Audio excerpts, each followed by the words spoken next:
it's Nina. Thanks for joining me today for a new tutorial.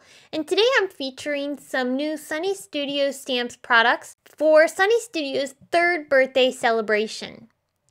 There is a blog hop associated with today's project, so I hope you'll stop over by my blog to get more information on the blog hop celebrating Sunny Studios' 3rd birthday. I have the links for that down in the video description, or if you're on my blog, keep on reading down through the post to find the information on the hop. In today's project, I'm using a few of the newest stamps and dies from Sunny Studios. We've got Foxy Christmas, and these adorable fox images do have coordinating dies. I'll also be using the Rustic Winter die set, and the brand new cable knit embossing folder, which is also from Sunny Studios. I started off by stamping the fox images from the Foxy Christmas set onto Canson Bristol paper because I decided I wanted to do some Copic coloring for these cute little images. I stamped Simon Says Stamp Intense Black ink because that ink is really great for Copic coloring because it's safe to use with your Copic markers. Speaking of those Copic markers, I used a variety of different colors such as E99 and 97 for the orange areas of the fox. I used a mix of R24, 29, and 46 for the red colors. I really love these color combinations. The colors I used here are all of a very rustic Christmas coloring, and I'll pair that with some beautiful purples too.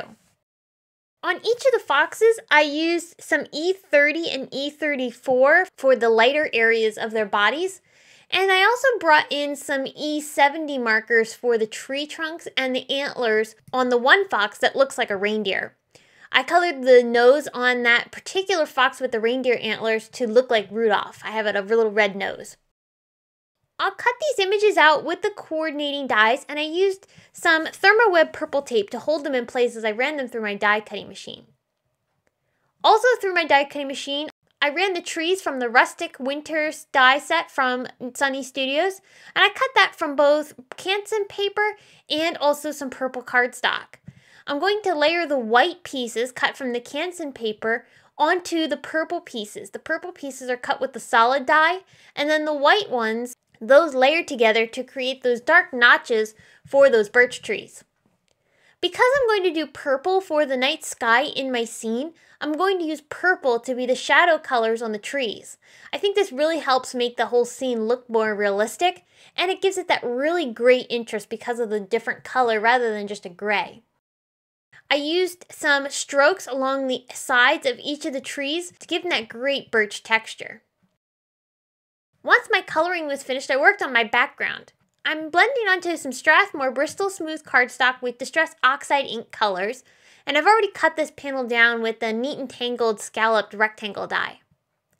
The colors that I'm using here are Broken China, Peacock Feathers, and Wilted Violet.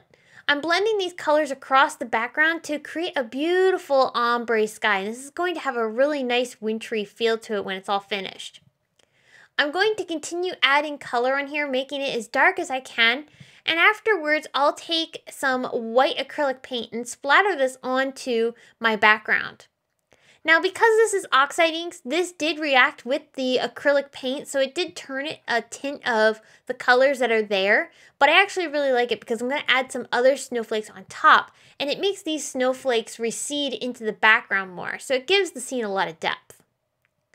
From some white cardstock, I'm going to cut some stitched hillside dies to create some snowy hills for my scene. Once I've cut these out, I'll attach them down onto my card panel using some foam tape, and I'll begin adding the elements that I colored with Copic markers onto the scene as well to pull everything together. So I attached all of my critters and everything down with some foam tape. I'm layering these together and creating a really fun scene. I've got one of the foxes sitting on top of the other one with the antlers. I'm tucking presents here and there to help fill in the background and also give this scene a very festive feel. I ended up coloring a total of 3 different package clusters, and I'm tucking those, like I said, around the scene to help fill things in. Once I've attached all of my elements down, I will take my card base, which is some Gina K cardstock, and I'm going to run this through my die cutting machine with the embossing folder. As I run this through the embossing folder, I'm making sure to only get the embossed areas over the edges of the front of the card. That's giving the back side a nice smooth finish, and the front side has that great cable knit texture. So I can attach my scene panel on top of the card base and add some snowflakes using one of the other nude die sets that are in this Sunny Studios birthday release. Of course, I cannot finish this card without adding some Nouveau drop embellishments, so I used some red for the nose of the reindeer, white for the snowflakes, and I used a Nouveau Aqua shimmer pen to add sparkle to the hats and the scarves and the pretty presents around this scene.